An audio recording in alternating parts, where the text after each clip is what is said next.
New Intermediate Market Leader. Coursebook. By David Cotton, David Falvey and Simon Kent. Published by Longman. CD 1. Unit 1. Brands. Recording 1.1. Do you buy brands? Yes, I do. I am basically pro-brands. If you buy a branded product, it's a guarantee that the quality is fairly good and the product is reliable. Another reason is you attract a bit of attention if you buy something stylish, and branded products are usually stylish and have a good design. Let's face it, most people buy brands because they want to impress other people. They want to show that they have style and good taste. Do you buy brands? No, I don't want to give free advertising to companies. I hate all the advertising hype around brands. And I don't want other people to think I'm trying to impress them with lots of logos. And I also get fed up seeing the same things wherever you go.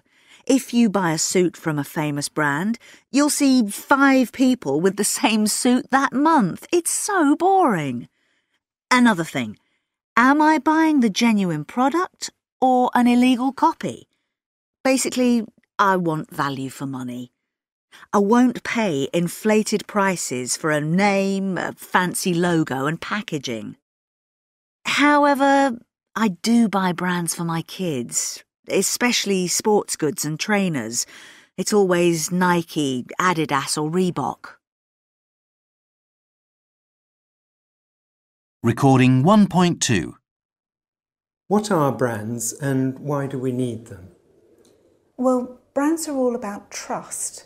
You know what a brand is about, what it means, what it's going to deliver, and you actually trust it to deliver time and time again. So in a world of endless choice, a brand can give you something to fix on. It's a kind of beacon in the darkness.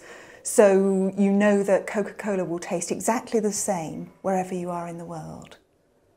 You can argue that we don't need brands, that we'd all be better off in a world where nothing is branded and we all wear blue overalls and buy oats out of sacks and have no choice over who we bank with or what TV channels we watch.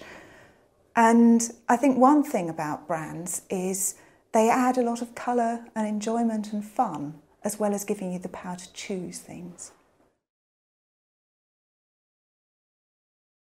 Recording 1.3. And what's the secret of a really successful brand?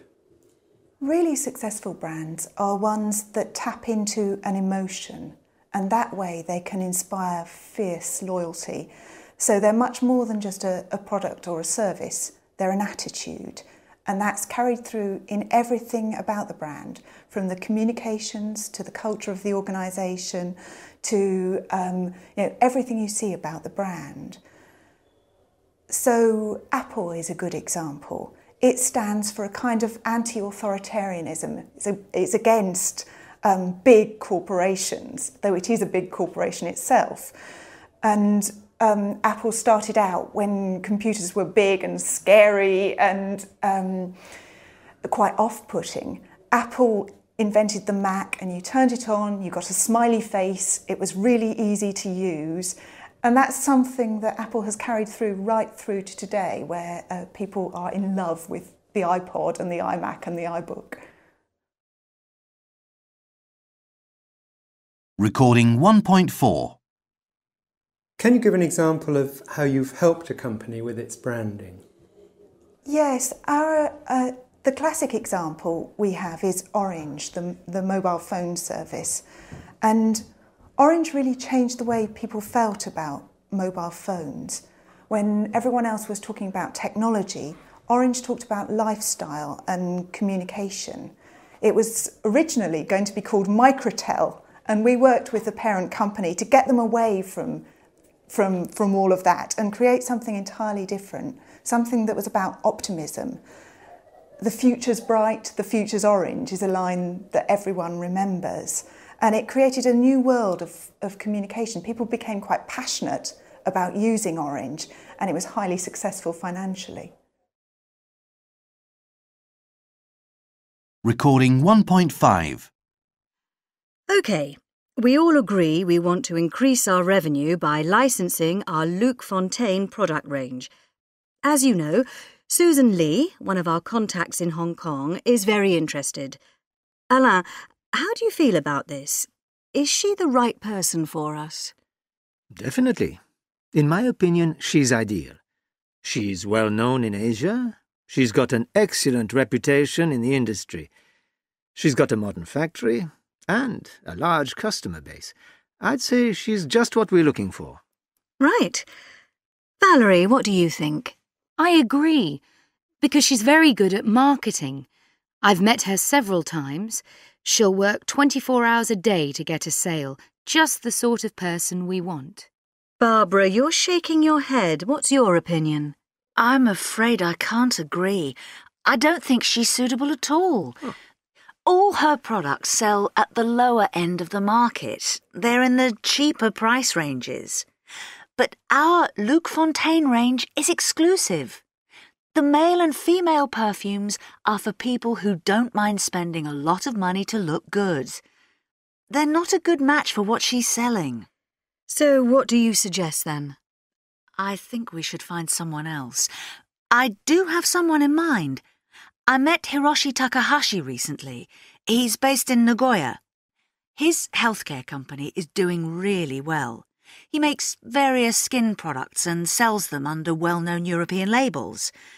In my opinion, his company has a lot to offer. Why don't we meet him and see if he's interested? Recording 1.6. Pietro, can I have a word with you? I've just been talking to Gina Delassi, Majestic's new purchasing manager.